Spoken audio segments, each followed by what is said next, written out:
வணக்கம் மலத்தோழா. ஒரு வழியாக கரூரில் இடைத்தேர்தல் வரப்போகுது. ஸோ அதற்காக நம்ம முதல்வர் சிஎம் விஜய் அவர்கள் வந்து ஓட்டம் முடிச்சு ஓடிட்டார். அதாவது 41 பேர் இறந்தப்ப பின்னங்கால் பெடர் லட்சம் பேர் ஓடினார் தெரியுமா? அன்னைக்கு ஓடின ஓட்டம் மலேசியாலாம் போய் டான்ஸ் ஆடிட்டு அதுக்கப்புறம் அப்படி இப்படி இருந்துட்டு அதுக்கப்புறம் பல சர்ச்சைகள்லாம் வந்து அதுக்கப்புறம் சிஎம்மும் ஆகிட்டு இப்போ தான் வந்து கரூர் போய் பார்க்கலாம், எப்படி பாதிக்கப்பட்ட மக்களை போய் பார்க்கலாம், ஆறுதல் கொடுக்கலான்ட்டு பாவம் பாரு எவ்வளோ நாள் கழித்து இன்றைக்கி தான் வந்து கரூருக்கு வந்து சாருக்கு வந்து கண்ணு தெரிஞ்சிருக்கு. அதனால் பாதிக்கப்பட்ட மக்களை வந்து கரூருக்கு போகிறேன் அப்படின்னு விஜய் சார் சொல்கிறாரு. ஆனால் அது உண்மை கிடையாது. எதுக்காக போகிறாருன்னா அங்கே ஒரு இடைத்தேர்தல் வருது. அந்த இடைத்தேர்தலில் ஓட்டு கேட்கறது இப்போயே போகிறாரு. அதாவது என்னென்னா இடைத்தேர்தலில் ஓட்டம் கேட்டால் எவனும் செருப்பை கழட்டி அடிப்பாங்கள்ல, அதனால் முன்கூடியே போயிட்டு நான் வந்து பாதிக்கப்பட்ட மக்களுக்கு நான் வந்து வந்தேன் அப்படின்னு வந்து ஒரு ஆறுதல் சொல்கிற விதமாக அவங்களுக்கு வந்து ஒரு அரசு வேலை கொடுக்குற விதமாக விஜய் சார் அவர்கள் போய் முன்கூடியே போயிட்டு அசம்பிள் ஆகிட்டாரு. இப்போ போனால் மக்களுக்கு வந்து ஓட்டு போட்டுருவாங்க அப்படின்ட்டு. சார் என்ன சார் இது? இல்லை எதுக்கு அந்த நாடகன்ற, எதுக்கு இந்த பித்தலாட்டம்? அவர் கரூரில் என்ன மாதிரிலாம் ட்ராமா பண்ணி என்ன மாதிரிலாம் பர்ஃபார்ம் பண்ணாருன்றது இந்த வீடியோவில் பார்ப்போம். வாங்க வீடியோக்குள்ள போவோம். கரூர் சம்பவத்தில் இழந்த வேதனை எல்லாம் எப்படி சொல்றதுனே தெரியல. நம்ம மனசு விட்டு என்னைக்கும் அந்த வலியும் வேதனையும் நீங்கவே நீங்காது. அதுலயும் நம்ம மேலேயே பழி போட்ட கொடுமையெல்லாம் இருக்கும் பாருங்க, அதெல்லாம் வேற லெவலுங்க. எதுக்கு அப்படியெல்லாம் செஞ்சாங்கன்னு தெரியல. அரசியல்னா இப்படியெல்லாம் கொடூரமா இருக்கணுமா என்ன? சரி விடுங்க. வழக்கமாக விஜயோட பிரச்சனை எங்கே நடந்தாலும் நம்ம விஜய் சார் வந்து போனாவே பார்த்தோன்னா டிஎம்கே சதி, இது வந்து டிஎம்கே தான் பண்ணாங்க அப்படின்னு டிஎம்கே மேலே பழி போடுற விதமாக தான் ஒப்பாரி வைப்பார். இங்கேயும் போயிட்டு அதேமாரி, அதுவும் எப்போ சிஎம் ஆகிட்டார் இன்றைக்கும் வந்து ஒப்பாரி வச்சுன்னு டிஎம்கே தான் காரணம், தீய சக்தி தான் காரணம், காவல்துறை தான் காரணம். எதுக்கு காரணம்? 41 பேர் இறந்ததுக்கு காவல்துறை தான் காரணம். என்ன காரணம், ஏன் அப்படி சொல்கிறீங்க அப்படின்னு கேட்டால், இல்லைங்க இவ்வளோ கூடுதல இந்த மாஸ் ஸ்டார் கரியரோட உச்சத்திலிருந்து வந்தவன், நான் போனால் அங்கே எவ்வளோ பேர் உயிர் சேதம் ஏற்படும் அப்படின்னு இந்த காவல்துறைக்கு அறிவு எங்கெங்க போச்சு, புத்தி எங்கெங்க போச்சு? மாற்ற வேண்டியதானே, கேன்சல் பண்ண வேண்டியதானே? நிகழ்ச்சி எனக்கு முக்கியம், பில்டப் எனக்கு முக்கியம், மக்கள் தானே எனக்கு முக்கியம், மக்களோட உயிர் தானே எனக்கு முக்கியம் அப்படின்னு சார் அப்படி கொந்தளிக்கிறாரு. ஆனால் கரூரில் நடந்த நிகழ்ச்சியில் சார் காவல்துறைக்கு நன்றி சொன்னார். காவல்துறைக்கு ரொம்ப நன்றி, ஏன்னா இவ்வளோ பேர் கூட்டத்தை ஏற்படுத்தினீங்க. காவல்துறை எங்களை வந்து வேண்டாம் வேண்டாம் நீங்கள் போங்க போங்கன்னு சொன்னாங்க. அதே மாரி இல்லை சார் எங்களை அங்கே போனால் தான் மீடியா கவரேஜ் கிடைக்குன்ட்டு நாங்கள் பம்பட்டே வந்தோம், ஏன்னா சினிமா ஷூட்டிங் இல்லை, அதனால் காவல்துறைக்கு நன்றி அப்படின்றாரு. அது எப்படி சார்? அன்னைக்கு கரூரில் வந்து காவல்துறைக்கு நன்றின்றீங்க, இன்னைக்கு வந்து காவல்துறை தான் காரணன்றீங்க. என்ன வாய் இது? அது வந்து வேற வாய், இது வந்து நார வாயா? அப்போ இன்னைக்கு வந்து காவல்துறை தான் காரணம்ன்றீங்க. நீங்கள் தானே சிஎம், ஆக்ஷன் எடுங்க. எந்த காவல்துறை உங்களை வந்து போக சொன்னாங்க? சார் நீங்கள் வந்துட்டீங்க மீட்டிங்கு, கம்பல்சரி நீங்கள் அட்டன் பண்ணி ஆகணும். போவாதீங்க. அது வந்து விஜய் சார் கூட்டமாக இருக்கு, இல்லைங்க வேணாங்க அவங்க அவ்வளோ கூட்டம் இருக்கு, நான் போன மக்கள் செத்துருவாங்க அப்படின்னு விஜய் சார் போக பார்க்குறாரு. விடலைங்க அந்த காவல்துறை, கையை பிடிச்சா கூட்டத்துக்கு வந்துட்டவா பேசிட்டு போவா, பேரு பாட்டலுக்கு 10 ரூபா, அந்த பாட்டு வச்சு பாட்டு போ, வா வா வா வா வா அப்படின்னு கையை பிடிச்சி இழுத்துன்னு வந்து பாட வச்சதால 41 பேர் இருந்துறாங்க. பாவம் ஏங்க, என்ன மனுஷங்க அவர், எவ்வளோ நல்லவர். அவரை வந்து வம்பிட்டே இழுத்து வந்து பாட வச்சிருங்க காவல்துறை அவர்களே, இதெல்லாம் தப்புங்க. பாவங்க, அவர் நல்ல மனுஷங்க. அவர்லாம் மக்கள் உயிரெலாம் அவர் வந்து ரொம்ப நேசிக்கக்கூடிய ஒரு ஆளுங்க. 41 பேர் இறந்தப்ப களத்தில் நின்னாருங்க, போய் ஹாஸ்பிட்டல் ஓடுறாரு, மக்கள் ஐயோ தூக்குறாரு. ஆனால் நாங்கள் அப்படி செய்தி பார்க்கல. 41 ரூபாய் இருந்தோடனே ஓடினாருன்னு தான் பார்த்தோம். ஒடு ஒடு ஒடு ஒடு ஓடினாம்பாரு வேட்டைக்காரன், அந்த மாதிரி தான் நாங்கள் செய்தி பார்த்தோம். ஆனால் நம்ம விஜய் சார் வந்து இன்னைக்கு ஒட்டுமொத்தமாக காவல்துறை தான் காரணம் அப்படின்னு எவ்வளோ வாய் கூசாமல் போய் சொல்றாரு. ஆனால் அதே காவல்துறையை அன்னைக்கு சொன்னாங்க, நாங்கள் வந்து முன்கூட்டியே சொல்லிட்டோம் சார், இங்கிருந்தே பேசுங்க, தயவுசெய்து அங்கே போகாதீங்க, நிறைய கூட்டம் இருக்குது, எங்களால் கண்ட்ரோல் பண்ண முடியாது அப்படின் போது, அதெல்லாம் முடியாதுங்க நாங்கள் அங்கே தான் போவோம்னு சொல்லி சார் பேசினாரு. காவல்துறை முன்னெச்சரிக்கையாக வந்து அவங்க அலர்ட் பண்ணியிருக்காங்க. அதுக்கான விளக்கமும் பார்த்தோன்னா அந்த காவல்துறை அதிகாரிகள் வந்து சொல்லியிருக்காங்க. அதுக்கு ஆதாரமாக இந்த வீடியோ பாருங்க. கரூர் டவுன் டிஎஸ்பி வந்து நம்ம மேம்பாலத்திலிருந்து அந்த பேசுகிற இடத்துக்கு வந்து அவர் தான் வந்து அந்த டீமோட பேசி கூட்டு வந்திருக்கிறாரு. ஒரு அட்லீஸ்ட் 50 மீட்டர்ஸ் பிஃபோர் இந்த ஸ்பீக்கிங் பாயிண்டில் வச்சே பேசி சொல்லியிருக்கிறாரு, சரி இங்கே நிறுத்திக்கலாம், வேண்டாம் கூட்டம் ரொம்ப ஜாஸ்தியாக இருக்குது, இங்கே வச்சே பேசலான்னு சொல்லிட்டு. அதுக்கும் அந்த ஆர்கனைசர்ஸ் மறுத்துருக்குறாங்க. இல்லை நாங்கள் அந்த பாயிண்ட்டுக்கு தான் போகணும், இங்கேருந்து எங்களுக்கு கவரேஜ் நல்லா கிடைக்காது, இங்கேருந்து எங்களுக்கு வந்து சரியாக மைக் கேட்காது, சரியாக கேட்காது. ஸோ அதனால தான் அங்கேருந்து திருப்பி வந்து கொஞ்சம் கொஞ்சமாக வந்து அந்த வண்டியை வந்து கொஞ்சம் புஷ் பண்ணி க்ரௌடை கொஞ்சம் 2 சென்ட் மூவ் பண்ணி கொண்டு வந்துருக்காங்க. காவல்துறை விளக்கம் கொடுத்துறாங்க. இந்த ஆதாரம் உங்களுக்கு பத்தாதுன்னா டிவிக்கு சொம்படிக்கக்கூடிய ஒரு குபீர் முகமது நினைக்கிறேன், அவர் ஒரு வாக்குமூலம் கொடுத்துருக்காரு. அப்படியே இந்த வீடியோ பார்த்துருங்க. பஸ் அப்படியே உள்ள வருது, போலீஸ் வந்து சொல்றாங்க 500 மீட்டருக்கு முன்னாடியே நீங்க நின்று பிரச்சாரம் பண்ணிருங்க அப்படின்றாங்க. அவர் வந்து முடியாது, நம்ம அந்த பாயிண்ட்ல தான் பண்ணுவோம் அப்படின்றாங்க. இதெல்லாம் யார் பேசிட்டு இருக்கா அப்படின்னு பாத்தீங்கன்னா ஒரு டிஎஸ்பி பேசிட்டு இருக்காரு. அப்ப விஜய் அவர்கள் கரூர்ல வந்து காலதாமதமா வந்ததால அங்க 5 மணிக்கு, அதாவது பார்த்தோன்னா 3 மணிக்கு 2:30 மணிக்கு நடக்க வேண்டிய கூட்டத்தை 7 மணிக்கு நடக்க வச்சு அவ்வளோ கூட்டத்தை சேர்த்து விஜய் வராரு, விஜய் சார் வராரு. யாரு விஜய் சார்னு? யாரு? கரியர் உச்சர்னு வராருங்க. ஐயோ அவர் யார் தெரியுமா, அவர்லாம் வந்தாவே சூப்பருங்க, சாமிங்க அப்படின்னு செய்திலாம் மீடியாக்கெல்லாம் பேசப்பட்டு அங்கே வந்து மக்களை கூட்டி நிப்பாட்டி அங்கே ஒரு மாசு பில்டப் காட்டணும். அதை விட பார்த்தோன்னா நம்ம நக்கீரன் ஆல்ரெடி வந்து ஓப்பனாக வச்சிட்டாரு. இவங்க வந்து ஜனநாயக பட ஷூட்டிங்கே தான் பார்த்தோன்னா இவ்வளோ கூட்டத்தை வந்து கூட்டி ஒரு வந்து மாஸ் கேமரா வியூ எடுக்கிறதுக்காக தான் இவங்க வந்து பிளான் பண்ணியிருக்காங்க. ஜனநாயக ஷூட்டிங்காக தான் பிளான் பண்ணதால் தான் சிபிஐ விசாரணையும் போயிட்டு இருக்குன்னு சொல்லி நக்கீரன் வந்து எப்பயும் எக்ஸ்போஸ் பண்ணிட்டாரு. அதையும் வந்து நம்ம ராஜமோகன் வந்து விளக்கம் கொடுத்தாரு. நாங்கள் வந்து ஜனநாயகம் வந்து ஷூட்டிங் எடுக்கலைங்க, ஜனநாயகம் நான் வந்து ரெகர்சல் தான் பார்த்தேன். யாரை கேட்டுங்க நீங்கள் ரெகர்சல் பார்த்தீங்க? பர்மிஷன் வாங்கினீங்களா?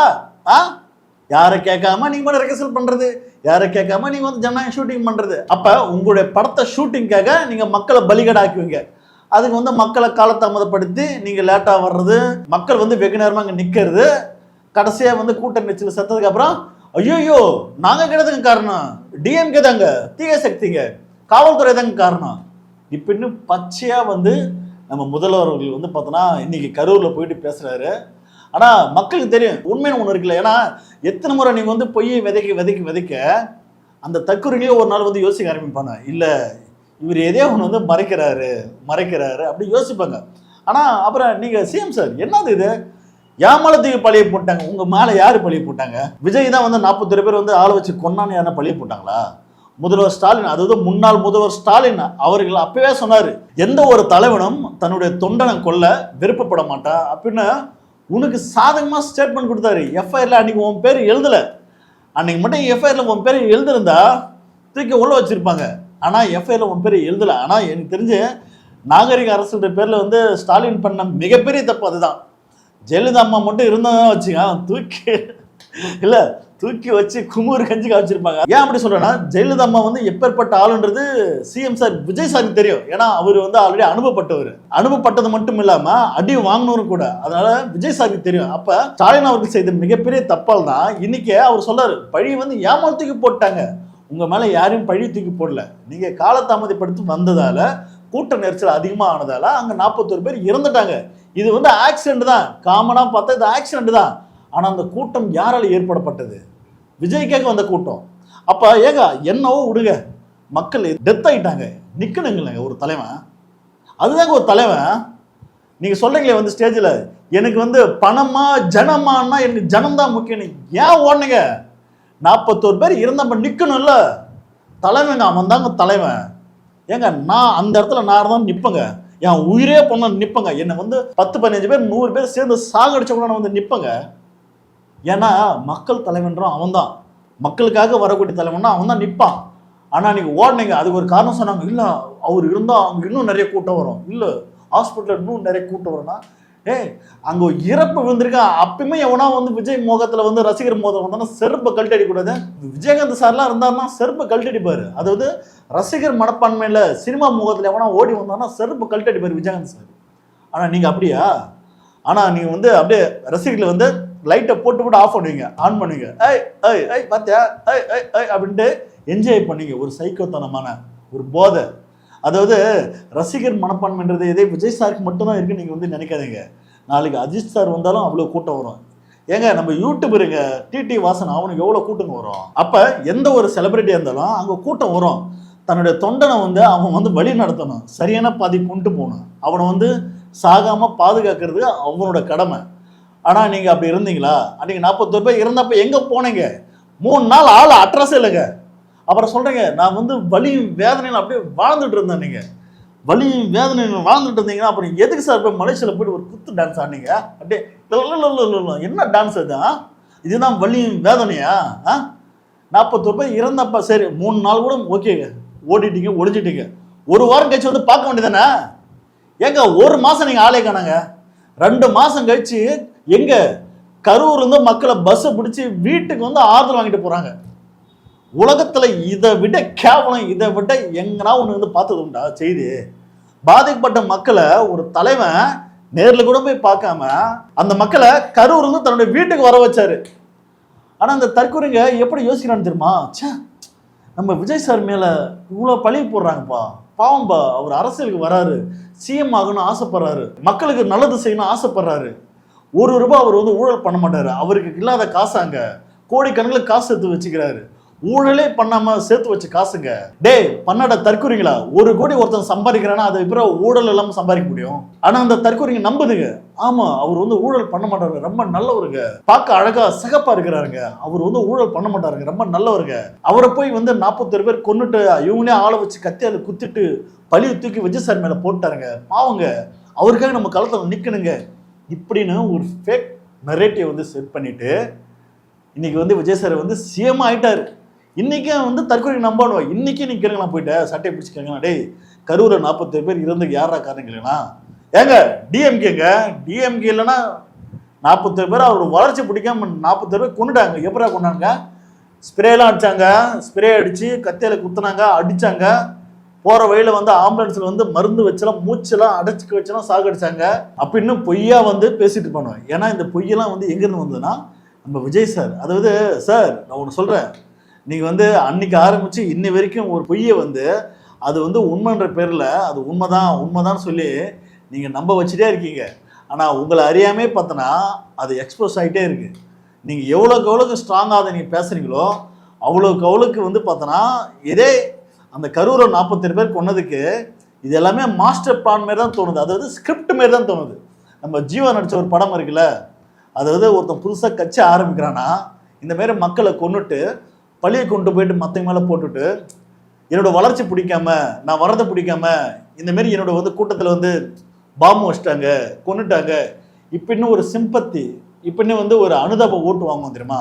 ஸோ அந்த ஸ்கிரிப்ட் அந்த ஃபார்முலா நீங்கள் ஒருவேளை யூஸ் பண்ணீங்களோன்றது இப்போ அப்பட்டமா தெரியுது. ஏன்னா நீங்கள் தொடர்ந்து பேசுறீங்க. எப்படின்னா எங்கே தெரிஞ்சிருமோ, எங்கே இது வந்து நம்பிடணுங்களோ, நம்ம தற்கொலையிலே நம்மளை வந்து கேள்வி கேட்டுருவாங்களோ அப்படின்ற ஒரு பயத்தால தான் அன்னைக்கு நடந்த சம்பவத்துக்கு இன்னை வரைக்கும் பார்த்தோன்னா நீங்கள் அதை பேசிட்டே இருக்கிறீங்க.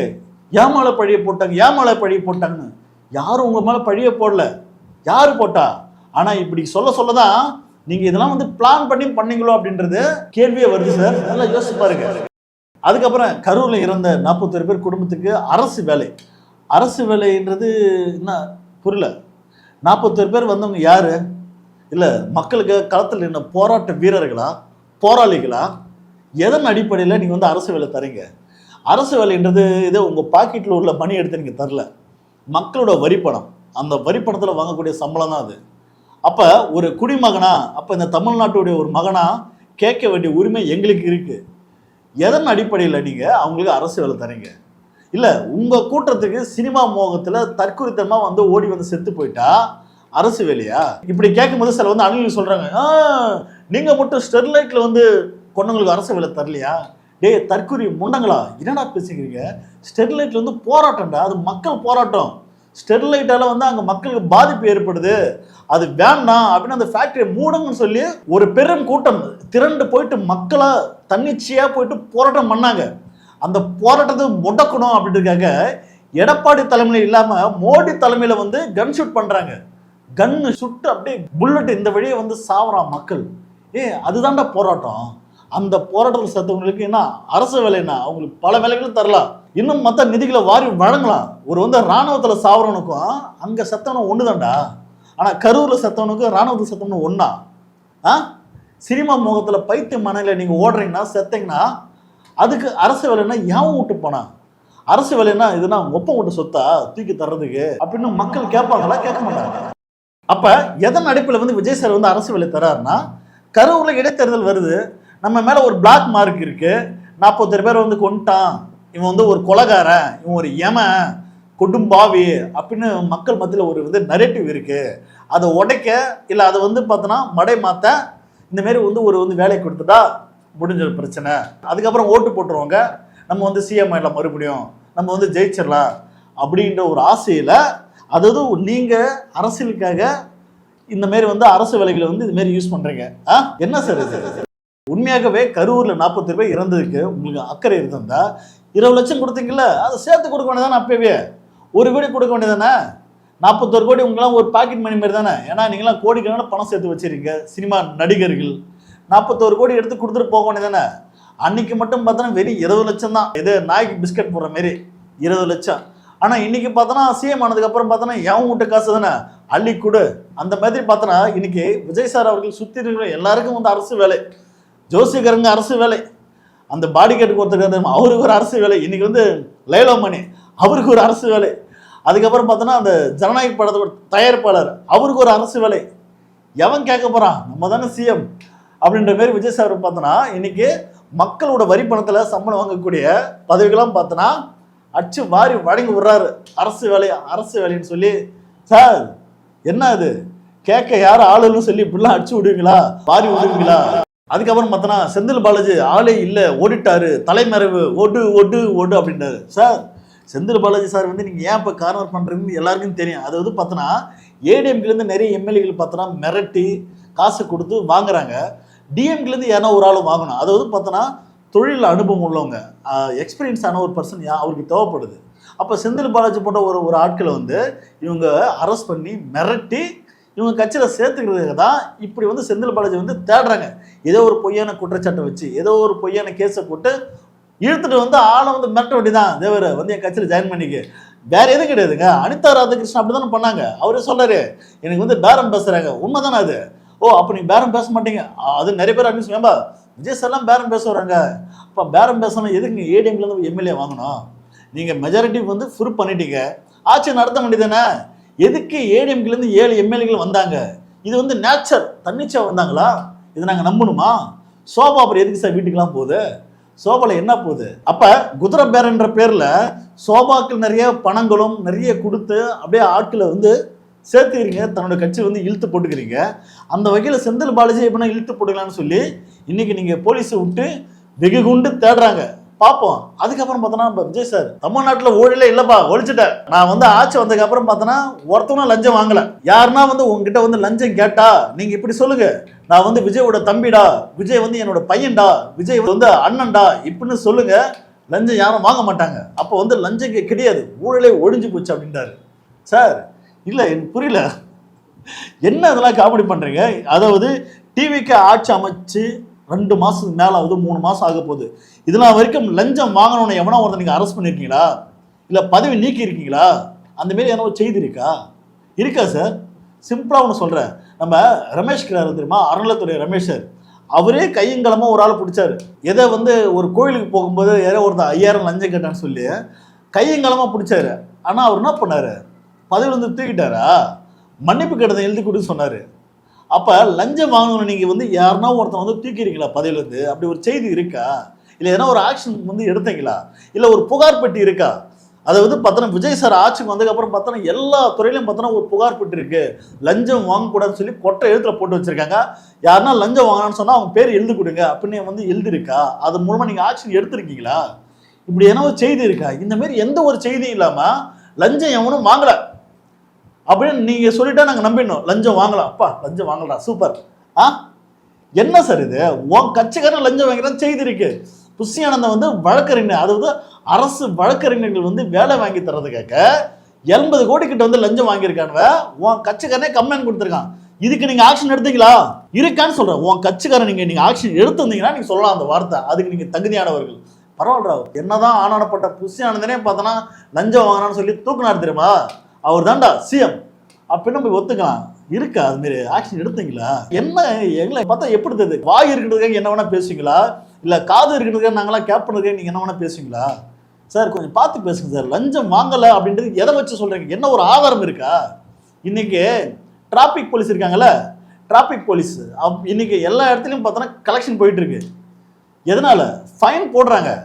ஃபைன் கட்டாதவங்கிட்ட இப்போ ஹெல்மெட்டுக்கு 1000 ரூபாய் ஃபைன், ஃபோன் பேசிட்டு வந்தால் 2000 ரூபாய் ஃபைன், ட்ரங்க் அண்ட் டிரைவ் வந்தால் 10,000 ரூபாய் ஃபைன். அந்த முழு காசு கட்ட முடியாதவங்கிட்ட என்ன பண்ணுறாங்க? பாதி காசு வாங்குறாங்க. இது தெரியுமா தெரியாதா? 10,000 கட்ட முடியாது sir, sir please sir please sir என்ன கொஞ்சம் விட்டுருங்க சார்னா சரி 5000 விட்டு போடான்றாங்க. 2000 கூட்டு போட்டாங்க. இது வந்து லஞ்சம் தானே? நீங்க நடிச்ச ஒரு படத்துல ஒரு பாட்டு இருக்கு, செஞ்ச தப்ப மறக்க நீ கொடுக்கிற துட்ட. அப்ப டிராபிக் போலீஸ் மட்டும் இல்ல, எந்த துறை இருந்தாலும் பார்த்தோன்னா தன்னோட தப்பை மறைக்கிறதுக்கு, இல்லைன்னா வந்து அந்த வேலை சீக்கிரம் நடக்கணும், இதன் காரணமாக தான் லஞ்சமே உருவானது. ஸோ இப்படி கொடுக்கப்பட்ட லஞ்சம் இன்னைக்கு அது குதிரை பேரம் பேர் அதிகமாக போயிட்டே இருக்கு. அப்போ இந்த மாதிரி லஞ்சம் வாங்குறாங்க அப்படின்னு யாருன்னா ஒருத்தவங்க நீங்கள் ஆக்ஷன் எடுத்துருக்கீங்களா? அப்படி ஒரு செய்தி இருக்கா? இருந்தால் எடுத்து காட்டுங்க, எடுத்து மக்கள் மத்தியில் போடுங்க. அந்த மாதிரி எந்த ஒரு செய்தியும் இல்லாமல் இவனுங்களே வந்து நம்ப வச்சுக்கிறாங்க. அதாவது என்னோட தெரிஞ்ச ஒரு அணில் கூடங்க சொல்கிறாங்க வந்து, ஏய் விஜய் சார் ஆட்சி வந்து பார்த்தோன்னா எங்கேயுமே லஞ்சம் வாங்கல்றா, எங்கடா நீ போன, எதனா ஒரு ஆஃபீஸுக்கு போனியா? இல்லைடா, எல்லாம் சொல்கிறாங்கடா லஞ்சமே வாங்குறது இல்லை.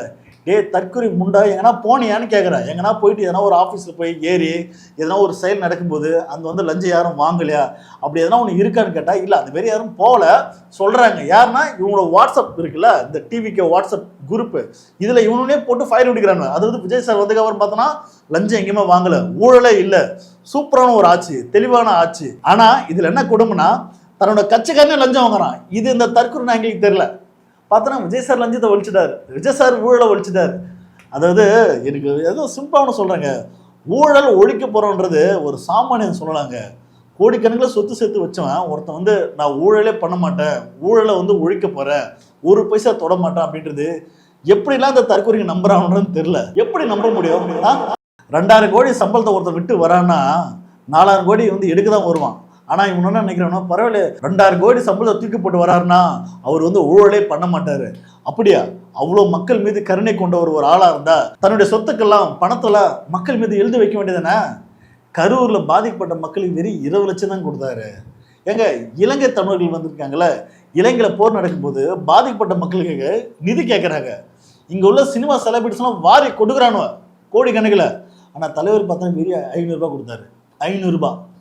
அப்போ மக்களோட அக்கறைக்காக, மக்களோட ஆசைக்காகலாம் நம்ம தலைவர் பாய்க்கலாம் எடுத்து கொடுக்க மாட்டார். இதை பற்றியெல்லாம் எப்போ தான் இந்த அணில் வந்து யோசிக்க போகிறாங்களோ, திறந்த போகிறானோன்னு தெரில. ஏன்னா எனக்கு தெரிஞ்சு இனி வரும் காலத்தில் விஜய் அவர்கள் ஊழலே பண்ணால் கூட, ஊழலே பண்ணி கேஸே வாங்கினா கூட விஜய் அவர்கள் வந்து மேடை போட்டு, பார்த்தீங்களா மக்களுக்காக நான் வந்தேன், சேவை செய்ய வந்தேன், என் மேலே வந்து ஊழல் கூட்டு போட்டாங்க, நீங்கள் நம்புறீங்க? என் மேலே ஊழல் குற்றம் போட்டாங்க, ஊழல் குற்றச்சாட்டு, மக்களுக்காக வந்தவங்க, அவ்வளோ பெரிய சம்பளத்தை கரியரோட உச்சத்தை தூக்கி போட்டு வந்தேன், ஆனால் இன்னைக்கு என் மேலே வந்து ஊழல் குற்றச்சாட்டு, பார்த்துக்க மக்களே அப்படின்னா கூட இந்த தற்கொலைங்க தலைவா, ஆமாம் தலைவா, உன் குற்றச்சாட்டு போட்டாங்க தலைவா அப்படின்னு இந்த தற்கொலைக்கு நம்பணுவேன். ஏன்னா சினிமா போதை, சினிமா மோகம், அவனே பட்டு அவனுக்கே பாதிப்பு ஏற்பட்டு அவனே திருந்தி வருந்தி வெளியே வந்தாதான் அவன் மாறுவான். இல்லைனா ஒருபோதும் இந்த தற்கொலைகளை மாற்ற முடியாது. இந்த தற்கொலைகளை பற்றியும் கரூர் நடந்த சம்பவத்துக்கு முக்கியமான காரணம் யாருன்றது நீங்கள் என்ன நினைக்கிறீங்க? அதை பற்றி விஜயோட ஸ்பீச்சு அதை பற்றி நீங்கள் என்ன நினைக்கின்றது மறக்காமல் கமெண்ட் பண்ணுங்கள். அப்படியே அந்த வீடியோ பற்றி கருத்தும் கமெண்ட் பண்ணுங்கள். அடுத்த வீடியோ சந்திப்போம். நன்றி, வணக்கம்.